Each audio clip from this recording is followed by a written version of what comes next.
पिछले 13 दिनों से जिस अर्चना तिवारी की चर्चा चल रही थी, पिछले 13 दिनों से जिस अर्चना तिवारी के गायब होने की वजह से कोहराम मचा हुआ था, पुलिस जंगल जंगल घूम रही थी, नाले नाले छान रही थी। जब वो अर्चना तिवारी बरामद हो जाती हैं तो उसके बाद एक चर्चा फिर से तेज हो जाती है कि आखिर अर्चना तिवारी जो बात बता रही हैं, क्या वो बात सच है?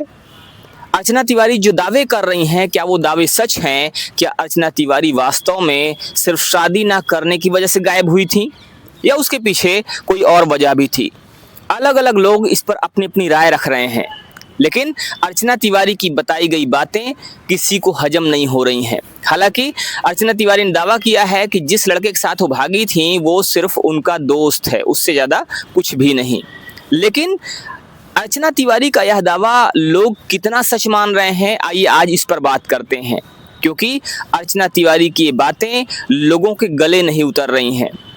जिस माँ बाप ने अपनी बेटी को पढ़ाने लिखाने के लिए बाहर भेजा, जिस माँ बाप ने अपनी बेटी को आगे बढ़ाने के लिए, अपनी बेटी को एक अच्छे मुकाम तक पहुँचाने के लिए अपना भरसक प्रयास किया, उस माँ बाप को 12 दिन 12 रातें कैसे गुजारनी पड़ी, उस माँ बाप को किस तरह से अपनी ज़िंदगी का ये बुरा दिन देखना पड़ा, उस पर बात करते हैं। और लोगों की इस पर क्या राय है, इस पर भी हम चर्चा करेंगे, लोगों की राय आप तक पहुंचाएंगे। हमारे साथ में है वरिष्ठ पत्रकार शीतला तिवारी जी, जो इस विषय पर अपनी राय रखेंगे, जनता की राय रखेंगे और ये भी इस बात को समझाने की कोशिश करेंगे कि ये जो बातें सामने आ रही हैं, ये बातें कितना सही हैं और कितना गलत हैं। तिवारी जी, बातें जो सामने आ रही हैं, जो बात कही जा रही है, अर्चना तिवारी की तरफ से दावा किया जा रहा है कि वो जो लड़का था वो सिर्फ इनका दोस्त था, इसके अलावा कुछ भी नहीं था। लेकिन अर्चना तिवारी 12 दिनों तक गायब रहीं।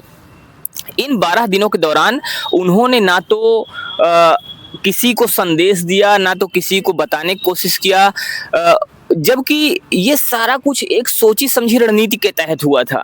क्या लगता है आपको कि अर्चना तिवारी जो दावा कर रही हैं कि वो शादी नहीं करना चाहती थी, जो पटवारी था लड़का, उस पटवारी लड़के शादी नहीं करना चाहती थी और इसीलिए उन्होंने घर ना जाने का फैसला किया था? आपको क्या लगता है कि ये बात जो की जा रही है, क्या वास्तव में सच है? क्या यही बात है जिसकी वजह से गायब हुई थी या इसके पीछे कुछ और तथ्य हैं, कुछ और वजहें भी हैं? दोस्तों नमस्कार। हालांकि पांडे जी, जो आप कह रहे हैं कि इस मामले में कि अर्चना तिवारी जो कह रही हैं, तो कहीं ना कहीं अर्चना तिवारी यह एक सोची समझी जो साजिश के तहत वह गायब हुई थी, तो अपनी वह रणनीति के तहत मतलब लोगों को बरगला रही है, एक तरीके से आप मान के चलिए। लोग सब समझना चाहते हैं, लोग सब जानते हैं कि इसमें क्या सच्चाई है क्या झूठ है।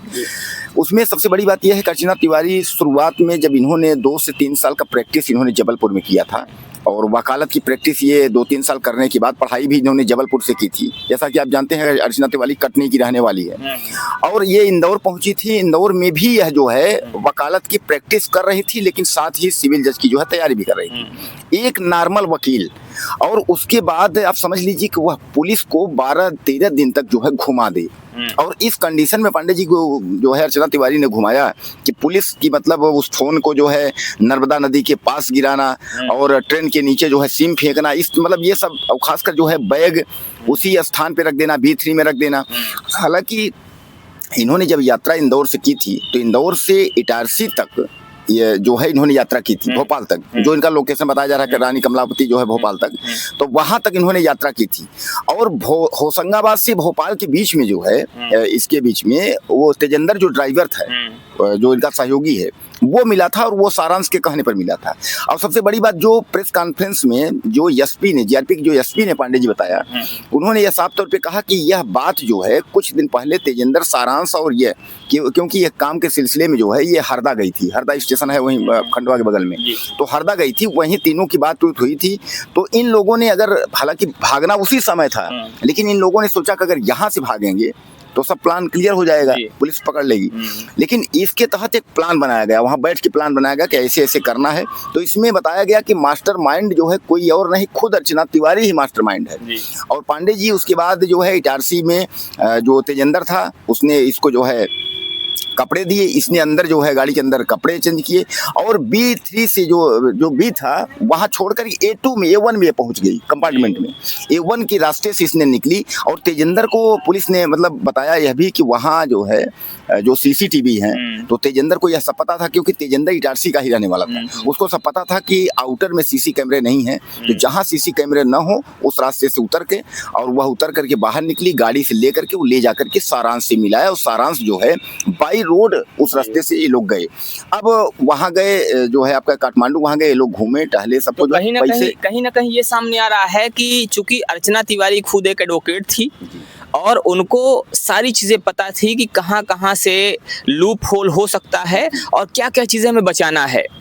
ऐसी जगह पर उतरना, ऐसी जगह से उतरना जहाँ पर कोई CCTV नहीं है, फिर उसके बाद अपने 2 सहयोगियों के साथ मिलकर इस तरह से पुलिस को चकमा देना, सिम को फेंक देना, सामान को अपने बर्थ पे ही छोड़ देना, मतलब सीट पे ही छोड़ देना, जिससे कि ये लगे कि कहीं ना कहीं अपहरण हुआ है या लड़की जो है गायब हो गई है। तो एक तरह से ये चकमा देने की कोशिश की गई और उसके बाद 12 दिनों तक किसी को कोई खबर ना देना। लगातार पुलिस छानती रही, खाक छानती रही, लगातार जंगल जंगल घूमती रही, ये कोशिश करती रही जानने की कहीं ऐसा तो नहीं कोई अनहोनी हो गई हो, लेकिन पुलिस को कोई सुराग नहीं मिल रहा था। गाड़ी में भी जब अपने सहयोगी और अपने उस दोस्त के साथ में, सारांश के साथ में ये जाती हैं अर्चना तिवारी, तो उस टाइम पे भी उस रास्ते से होकर जाती हैं जहां पर कोई टोल ना पड़े, जिससे कि चूंकि अगर टोल पड़ेगा तो टोल के कैमरे में हो सकता है कि तस्वीरें कैद हो जाएं और पकड़े जाने का डर था। तो कहीं ना कहीं अर्चना तिवारी ने अपना जो एडवोकेट वाला फंडा होता है उसको पूरी तरह से अपनाया और उन्होंने पूरी कोशिश की कि किसी भी तरह से पकड़ा नहीं जाना चाहिए। तो ये एक तरह से देखा जाए तो कहीं ना कहीं एक साजिश है। ये सारी चीज़ें वेल प्लान्ड थी, अच्छी तरह से साजिश करके, अच्छी तरह से प्लान करके की गई थी। और जैसा कि आप अभी कह रहे थे कि इस पूरे साजिश की मास्टरमाइंड खुद अर्चना तिवारी हैं।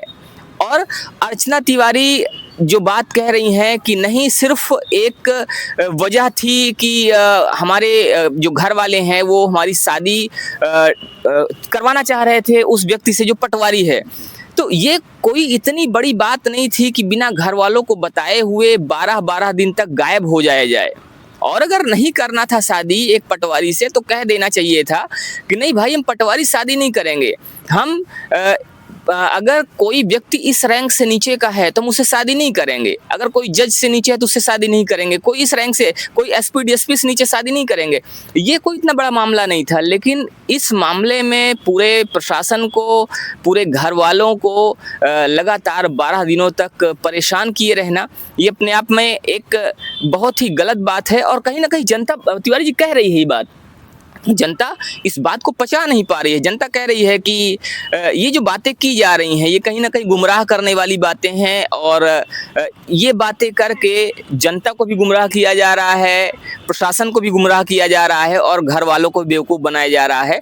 क्योंकि अगर सिर्फ इतनी सी बात थी तो ये जो प्लान किया गया, ये दिखाया गया कि सामान वहाँ पड़ा हुआ है, फिर फ़ोन का अचानक उस जगह से बंद हो जाना, स्विच ऑफ हो जाना या फ़ोन ना लगना जहाँ पर नेटवर्क बराबर नहीं है, तो ये पूरी तरह से वही कोशिश है। क्या कहना है इस पर आपका? जैसा कि जनता भी कह रही है कि ये बातें जो की जा रही हैं ये सही नहीं है, ये बातें गुमराह करने वाली हैं, इस पर आप क्या कहते हैं? पांडे जी, ये तो हकीकत है जो जनता कह रही है और जो लोगों के कमेंट आ रहे हैं तो वह सही है कि मतलब जो है ये जो बात 12 दिन की जो घूमने वाली है। अब अर्चना तिवारी यह कह रही है कि हम 12 दिन तक जो है गाड़ियों में ही घूमते रहे, हम लोग कहीं रुके नहीं। अब आप समझिए इस बात को भी लेकर हम कहीं। अच्छा, दूसरी बात देखिए, एक तरफ जो है अर्चना यह कह रही है कि हमारा केवल दोस्ती है सारांश से, कोई लव एंगल हमारा नहीं है। और दूसरी तरफ जो है सवाल यह हो रहा है कि जब इस तरीके से भाग करके जाना और नई आइडेंटिटी के तहत, नए पहचान के तहत जो है दुनिया बसाने की जो है इरादा था। अब पंडित जी इसको समझिएगा कि यहाँ जो है कि एक तरफ दोस्त है और एक तरफ जो है घर से भाग कर जाना। अच्छा पंडित जी, सबसे मेन चीज ये है कि जो रेलवे के थ्रू ये सब कार्य किया गया, दरअसल क्या होता है कि रेलवे में अक्सर लोग जो है खो जाते हैं मिसिंग में, इस तरीके धीरे धीरे प्रशासन उसको करके भूल जाता है। इनके भी दिमाग में चूंकि एडवोकेट वाली दिमाग इन्होंने लगाया कि इस तरीके होगा तो होगा कि कहीं गिर गई, नदी में गिर गई, इस तरीके मिसिंग में जो है तो धीरे धीरे करके लोग वो हो जाएंगे, तो हम अपनी पहचान जो है यहाँ से वो करके, क्योंकि नई जो मोबाइल थी उस मोबाइल से जो है ज्यादा कांटेक्ट कहीं नहीं था। जो पुराने जो फोन था, जो पुराना था, उसको तो ट्रेन के वहीं फेंक दिया गया। अच्छा दूसरी बात यह है कि सारांश को बचाने के लिए भी जो सारांश से हिस्ट्री जहाँ तक बात हुई थी वो भोपाल तक भी, उस भी मोबाइल को वहीं नष्ट कर दिया गया था, ताकि अगर पुलिस अगर दौड़े, अगर कुछ करे तो भोपाल इंदौर तक ही सीमित रहे, सारांश तक न पहुंच पाए। यानी इतना सब कुछ प्लान बनाना, तो एक तरफ दोस्त बताना और एक तरफ उसी के साथ जो है जिंदगी बिताने के लिए जो है घर द्वार छोड़ करके और बाहर भाग करके रहने का प्लान बनाना। पंडित जी इसमें क्या क्या लगता है आपको इसमें? जैसा कि आपने कहा, कहीं ना कहीं ये दिखाने की कोशिश थी कि घर वाले भी ये सोच लें कि हाँ बेटी अब इस दुनिया में नहीं है, तो वो भी बहुत ज़्यादा परेशान नहीं होंगे। क्योंकि वो जो पूरा प्लान किया गया शुरू से, वो प्लान वही था कि कोई हादसा हो गया या मिसिंग है या किडनैपिंग हो गई, तो इस टाइप में कहीं ना कहीं दिखाने की कोशिश थी। तभी ये सारी चीज़ें शुरुआत से जो की जा रही थी, ये कहीं ना कहीं वही इशारा करती हैं। और उसके बाद जब घर वाले ये मान लेते कि हाँ ठीक है, घर वाले मान लेते, और कई बार प्रशासन भी जब चीज़ें स्पष्ट नहीं हो पाती हैं तो प्रशासन भी क्लोजिंग रिपोर्ट लगा के मामले को बंद कर देता है।